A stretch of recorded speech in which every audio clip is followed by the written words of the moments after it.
안녕하세요. 수천억 원이 걸린 특허 소송전이 발발할 전망입니다. The Wall Street Journal에 따르면 컴퍼니, 사이언티스트, 그리고 심지어 거버먼트까지 공세를 취하고 있다고 합니다. Square off는 자세를 취하다는 뜻입니다. 왜 자세를 취하냐?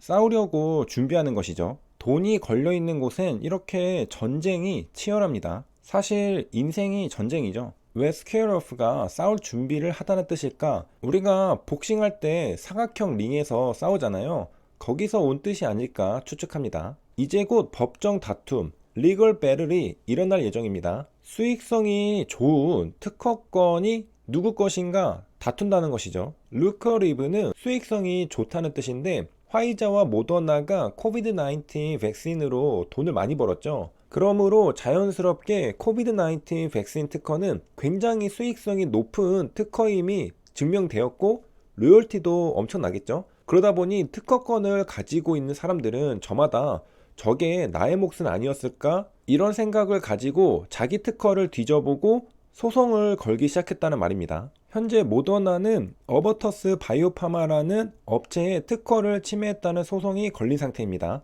화이자도 얼리얼 바이오테크놀로지로부터 특허 침해 소송을 당했고 현재는 소송 진행이 중단된 상태입니다. 그리고 이제는 모더나가 화이자를 상대로 특허 관련 소송을 제기할 가능성도 있다고 월스트리트 저널은 내다본 것입니다. 2021년 12월 19일 오미크론 감염자 4명은 3차 접종에도 돌파 감염되었습니다. 3차 접종까지 했는데 왜 돌파 감염되느냐? 4차를 안 맞아서 걸린 겁니다. 12월 29일에 정부는 4차 접종 가능성도 준비하고 있는 것으로 나타났습니다. 이러다가는 부스터샷, 울트라샷, 하이퍼샷, 파이널샷, 피니쉬샷, 라스트샷, 굿샷, 불스원샷, 헤드샷, 미워도 다시 한번 샷, 사장님 나이스샷까지 나오겠습니다. 물론 백신은 효능이 있습니다. 코로나 확진자가 늘고 위중증 환자가 늘면 정부가 해야 할 일은 백신을 확보하고 백신을 접종하는 일입니다. 다른 방법이 없죠. 정부가 손 놓고 백신을 맞지 말라고 가만히 있으면 그게 더 문제죠. 그렇기 때문에 정부는 할 수 있는 최선을 다해 백신을 준비하고 예방접종을 하고 있는 것입니다. 그리고 한국 국민들도 코로나를 종식시킬 수 있는 다른 방법이 없기 때문에 현 상황을 이해하고 계속해서 부스터샷까지 접종하고 있는 것입니다. 2차 접종하면 끝나는 줄 알았는데 또 접종한다는 게 다소 찜찜할 뿐이죠. 코로나가 끈질기게 살아남아서 아직도 전파되고 있는 게 문제인 것이죠. 위중증은 격리 치료 중인 환자를 말합니다. 격리되어 집중 치료를 받는 환자를 말하죠. 환자가 숨을 잘 못 쉬면 인공호흡기와 에크모를 사용합니다. 인공호흡기와 에크모는 비슷하면서도 다릅니다. 환자가 숨을 못 쉴 때 산소를 공급해주는 목적에서 사용하는 건 똑같습니다. 다른 점은 폐 기능만 도와주느냐, 폐와 심장 기능 모두 도와주느냐입니다. 인공호흡기는 폐 기능이 저하되어 자가호흡이 어려운 환자에게 기관지까지 삽입한 관을 통해 산소를 공급하는 장치로 호흡을 보조하는 장치입니다. 반면에 에크모는 여기에 더해서 심장 기능까지 보조가 필요한 환자에게 적용하는 장치입니다. 그러니까 만약 폐 기능이 저하되었다? 인공호흡기를 사용합니다. 그런데 상태가 더 심각하여 폐와 심장 기능 모두 저하되었다? 에크모를 사용합니다. 그렇다면 에크모는 어떤 방식으로 폐와 심장 기능을 보조할까요? 에크모는 환자의 혈액을 몸 밖으로 뽑아내 산소를 주입한 뒤 다시 몸 안으로 넣어줍니다. 한마디로 환자가 숨도 잘 못 쉬고 심장도 잘 못 뛰는 경우입니다. 폐 기능만 저하되면 인공호흡기로 산소를 넣어주면 되겠지만 심장 기능도 저하되면 혈액 속에 산소가 아무리 들어가도 혈액순환이 되질 않아 세포들이 죽게 됩니다. 산소를 받지 못하죠.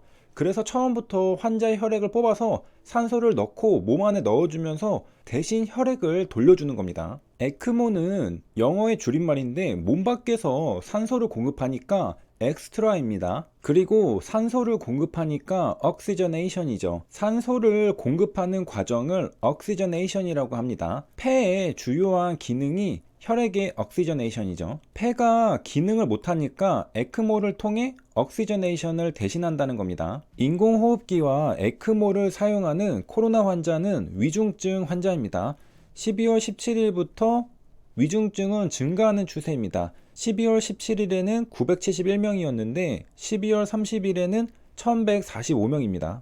위중증 1145명 중 60대 이상이 굉장히 많습니다. 60대 398명, 70대 386명, 80세 이상 167명입니다.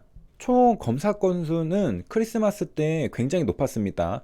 60만 건대였는데 최근 일주일간 감소하는 추세였습니다. 총 검사 건수가 줄어들면서 신규 확진자 수도 감소하는 추세죠. 검사 양성률은 2%대에 머무르고 있습니다. 총 누계는 1.4%였으니까 최근 일주일 동안 검사 양성률이 높다는 걸 알 수 있습니다. 아마도 오미크론의 감염력이 올라간 탓이 아닐까 싶습니다. 검사하면 양성이 나올 확률이 최근에는 전체 평균보다 높아졌다는 것이죠. 총 검사 건수는 총 1억 건을 넘었습니다. 5천만 한국 인구에 두 바퀴를 돌았습니다. 적어도 검사를 2번 이상 받은 사람이 상당히 많다는 것이고요. 검사 양성률을 구할 때는 이 총 검사 건수를 사용하지 않고 아래 소개를 사용합니다. 의심 신고 검사자 수와 임시선별 검사소 검사자 수의 합계죠. 이건 4,500만 건입니다. 그동안 신규 확진자 수는 62만 명이었으니 비율을 구해보겠습니다. 신규 확진자 수 62만 5,967명 나누기 검사자 수 4,594만 6,023명은 검사 양성률 1.36%가 나옵니다.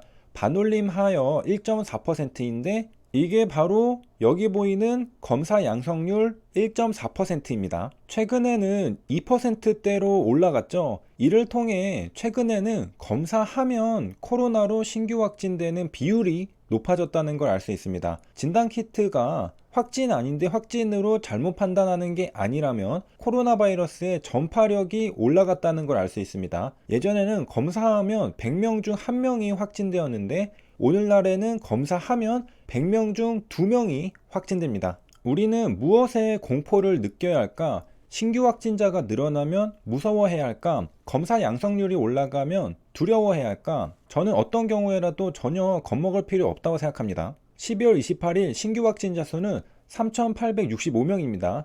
12월 24일 6,233명, 25일 5,840명 등 이전 신규 확진자 수보다 1,000명 이상 신규 확진자 수가 대폭 감소했습니다. 그러면 안심인가요? 그런데 검사 양성률은 오히려 3%대로 올라갔습니다. 이건 정말 검사 받을 사람만 받았기 때문에 오히려 검사 양성률이 올라갔다고 해석할 수도 있습니다. 거품이 빠진 거죠. 그게 아니라 정말 감염이 잘 되는 거라면 또 조심해야 할까요? 오히려 전파가 잘 되면 바이러스 특성상 치명률은 낮아질 수 있습니다. 전파력과 병원성은 반비례하는 특징이 있습니다. 검사를 많이 하면 당연히 확진자 수도 늘어납니다. 확진자 숫자 보고 어머 큰일 났다 이렇게 생각하면 안 됩니다. 그리고 검사 양성률이 올라갔다고 해도 어머 전파가 잘 되나 보다 이렇게 생각하기보다는 이제 감기처럼 끝나가나 보다 생각해야 합니다.